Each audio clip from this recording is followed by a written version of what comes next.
സാറേ എന്തായി തുളസന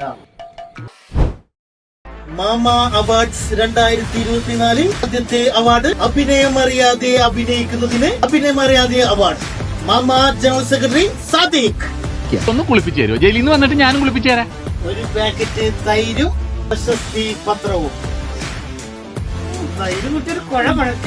അടുത്ത അവാർഡ് ഈ വർഷത്തെ വെർസറ്റൈൽ പെർഫോമൻസ് ഡയറക്ടർ മഞ്ജിത്ത്. അവാർഡുകൾ എനിക്കൊരു കുത്തരിയല്ല, ഇവിടെ രണ്ടും പോകും. പാരഷൂട്ടിന്റെ ഒരു കുപ്പി വലിച്ചെന്ന കൺമശി പ്രശസ്തി പത്രവും. ഈ വർഷത്തെ കുറുമ്പനുള്ള അവാർഡാണ് അടുത്തത്. കുറുമ്പ് ഓഫ് ദ ഇയർ സുകേഷ്. വിളിച്ചു പോരുന്നു. പഴുതടിച്ച പ്രണയത്തിന് മെഴുകുതിരിയും പ്രശസ്തി പത്രവും. ഈ വർഷത്തെ റൊമാന്റിക് ഹീറോക്കുള്ള അവാർഡ് പിങ്ക് സൂര്യ. എനിക്ക് നീതി വേണം യൂറോണ. ഇത്രയും തോന്നിയാസം കാണിച്ചില്ല. അവാർഡ് ലിപ് ബാമും പ്രശസ്തി പത്രവും. സാർ അപ്പൊ ഞങ്ങൾക്കൊന്നുമില്ലേ? നിങ്ങളെ കാല മലയാള സിനിമയുടെ പുത്തൻ താരോദയം ബാഷിറേ.